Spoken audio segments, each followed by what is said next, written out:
talk about who us is. Us refers to the people in our country and in our states, and certainly in the Deep South, who believe that the right to vote is actually a right and not a privilege.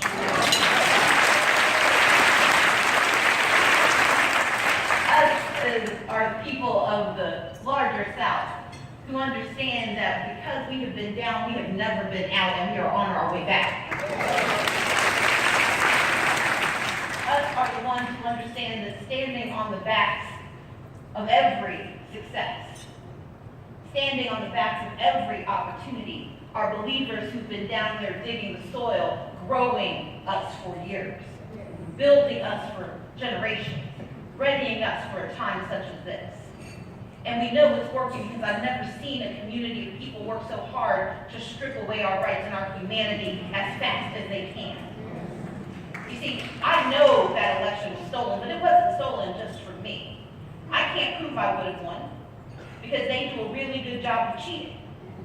And I don't have the empirical evidence to say that on November 6th, I should have had an adequate number of votes to become the governor. And therefore, I acknowledge the legality of the system, but as Judge Hidalgo can tell you, just because something's legal doesn't make it right.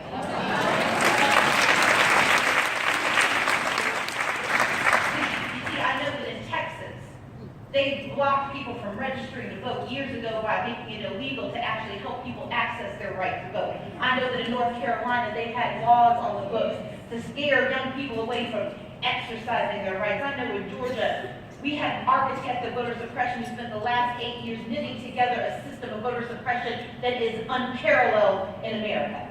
And he had the unfortunate circumstance of running against me for governor. Because you see, usually when the election is over and voter suppression has done its work, the candidates turn around and go home because we've been raised to believe that it is invalid. In fact, it is uncouth to call the question.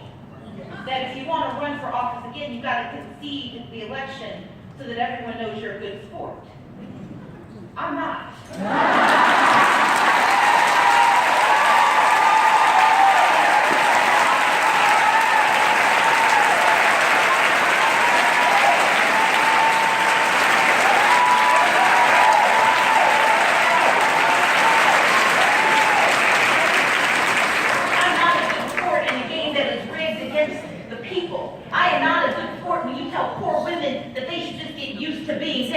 They'll never get up. I'm not a good sport when you tell me that because someone comes from another nation, that their humanity and their citizenship has to be in question every day of their lives.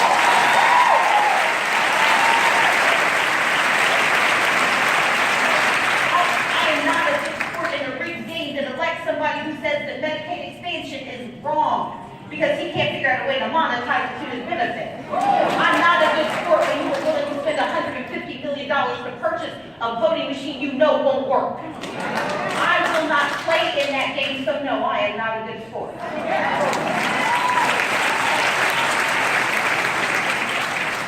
But what I am is a really good listener. And I've listened to the lies they tell. I've listened to the stories of voter fraud that we know aren't true. Because here in Texas, you've watched it happen and again and again. A young woman who spent time in prison and thought she paid her dues, who tried to participate in her community and get sent to 5 years in jail. A woman who thought that her naturalization, her residency gave her opportunities that weren't real. She didn't do it out of spite. She did it out of what she thought was patriotism. And she's going to spend 8 years in prison regretting trying to be a part of her community. That's what they call voter fraud. It's voter mistakes because we've taken the most basic right of our democracy and turned it into a gauntlet of challenges and obstacles, of lies and deceits, instead of saying that we are allowed to vote because we are Americans. And then our citizenship cannot come into question because you don't like what we do with it. I'm not a good sport because I refuse to play a game. Because voting is not a game. I'm not a good sport because I refuse to concede that what happened in Georgia, that what happens in Texas, that what's happening in Tennessee, and what's happening in Florida, what's happening in Arizona, that what has happened for the last 20 years is okay. That it's somehow right and proper to take away the most basic right or to turn it into this Gordian knot that makes us believe that it's our fault that you've taken away our rights. I'm not a good sport. And so I've decided I'm not playing anymore.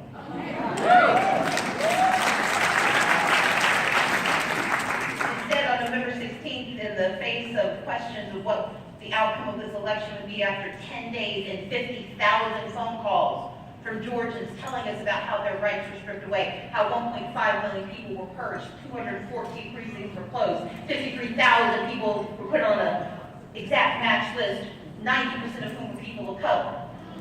When tens of thousands of people didn't get their absentee ballots, had those ballots thrown out for a signature mismatch. My signature doesn't match from Harris Teeter to CBS. When tens of thousands of people were told that your validity as a citizen has been called into question by someone who doesn't like how you look, where you live, or how much money you make, I won't play in that game. And I'm here to tell Andy's List, you don't need to play either. Because you all know better.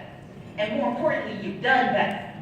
And we don't have to concede elections anymore, because when we concede, we are condoning the very system used to oppress us. And I refuse to be a victim in my own oppression. I will not be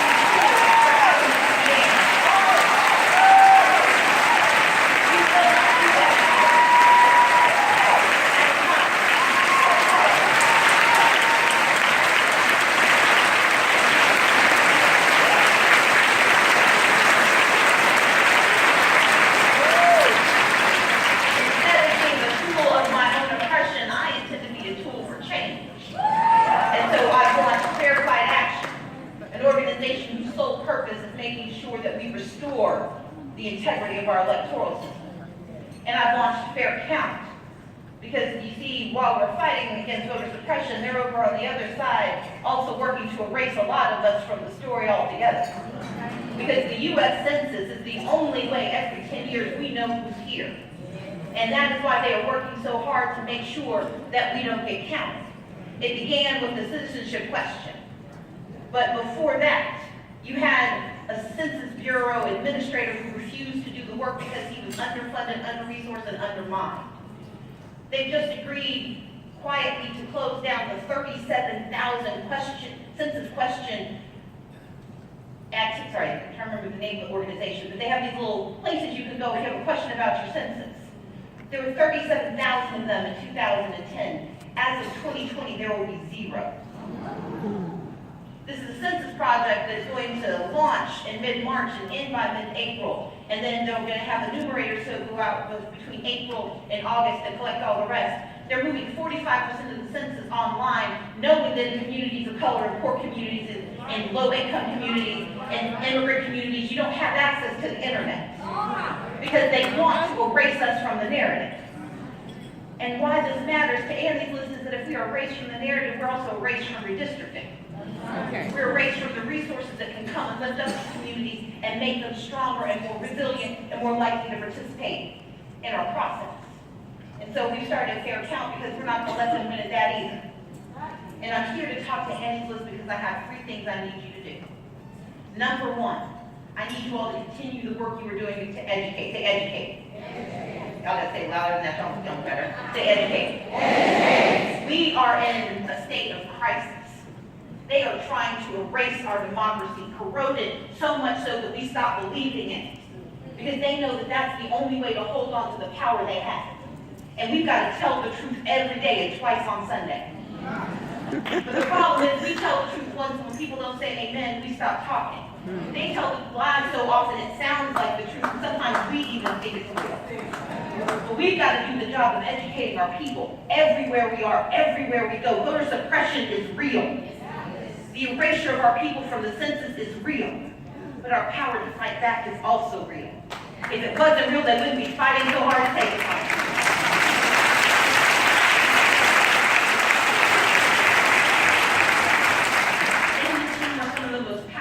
People, not just in Houston, not just in Texas, not just in the South, but in the nation.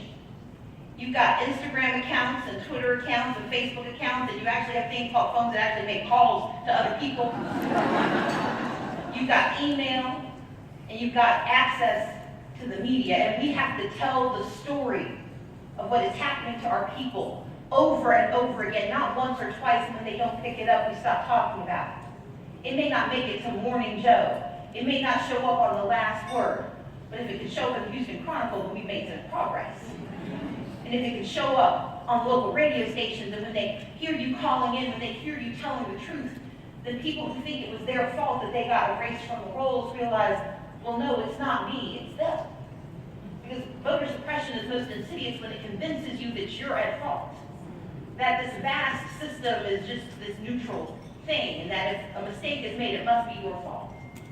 But we've got to fight back, because those who don't know to be in this room need you to educate them about how important it is that they're in every room, everywhere. That is what I need you to do. Say educate. Next, I need you to activate. Say activate. Activate. Now, I know you all raise a whole lot more money than showing up on that thermometer. And you know, I know they will. They're way too excited not to give you all the money you need. And the reason you're investing is that activating means that we have to have proxies and avatars and people stepping forward to take these offices and take that power and expand that power and share that power. You see, every time someone gets mad at me and says, well, you shouldn't say you won or you should have conceded because you're eroding our democracy, I respond that no, I'm a candidate. If I get to get the job, then my job is to do the work. I'm not mad because of me. I'm a little bit mad. But I'm mostly angry for the millions of people who didn't get to have their voices heard at all. Because this isn't about me. This is about they. This is about us. This is about our communities and voters who stood up for the first time, a domestic worker who took time off for $5.15 per hour job to knock on doors for me. Because she knew it wasn't about me, it was about the issues that mattered to her family. It was about finally getting access to health care because we have the worst Medicaid system in the state, in the country, in Georgia. It was about making sure that her minimum wage would go from $5.15 an hour to something that could actually be lived on in the United States of America. She wasn't voting for me, she wasn't working for me, she was working for herself, but she has to know that she's been activated.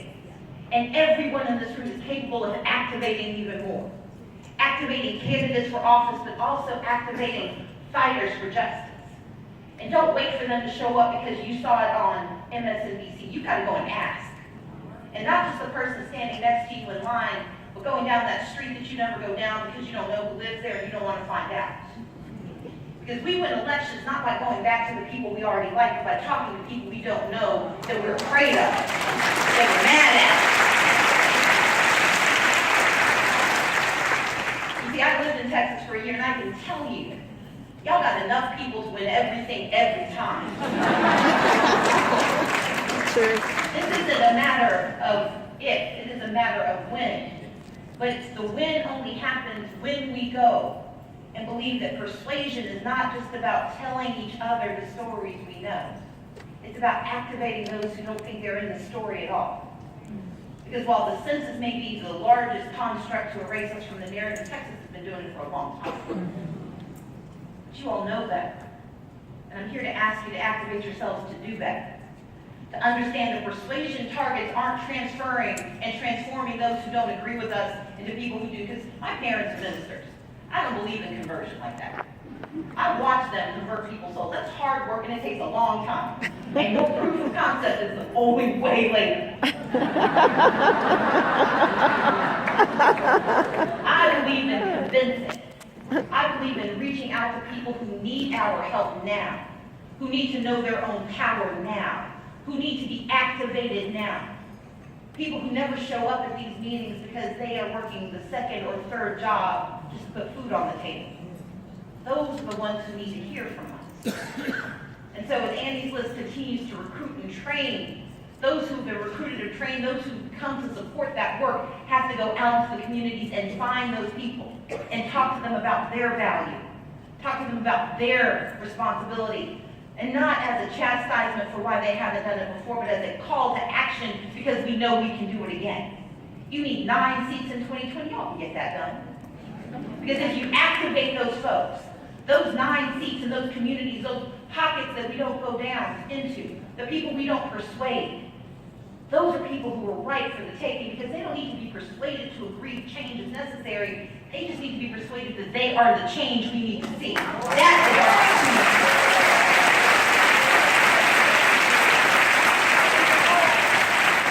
So first we're going to do what? And then we're going to? And then we're going to do my third form, which is my favorite, and that's agitate. Say agitate. I told you I'm the daughter of ministers, but before they were called into the ministry, my parents were in the civil rights movement.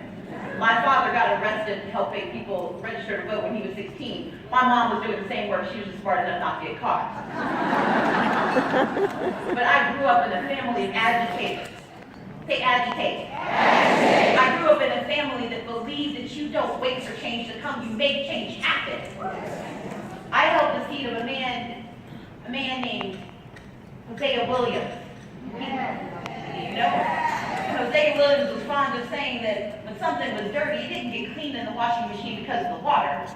It didn't get cleaned because of the soap. What made the washing machine work was the agitator. The agitator that shakes things up, that knocks stuff about, that forces out the bad and lets the good come flowing through. We have to be agitators for our democracy and agitators for justice because this is our time and this is our country and we have to get it done now.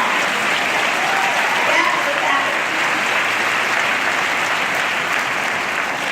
Because in 2020, they know that's the last one they got. That's the last opportunity they have for seizing and holding power that doesn't belong to them. And I'm not asking them to give it to me just yet. I'm asking them to give it to all of us. To give it to those who've been waiting for someone to lead them in agitation. To call the question and say, we are better than we've seen. Yes. Folks who can lift up leaders, judges and city council members and county commissions and U.S. senators, who can transform the way people see our country by changing the way they see the South.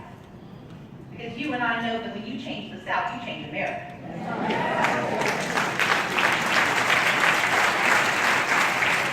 Well, we won't get the change we seek until we're willing to agitate the dickens out of everyone who stands in our way. And so I'm here today to say thank you to Andy's List for what you're doing.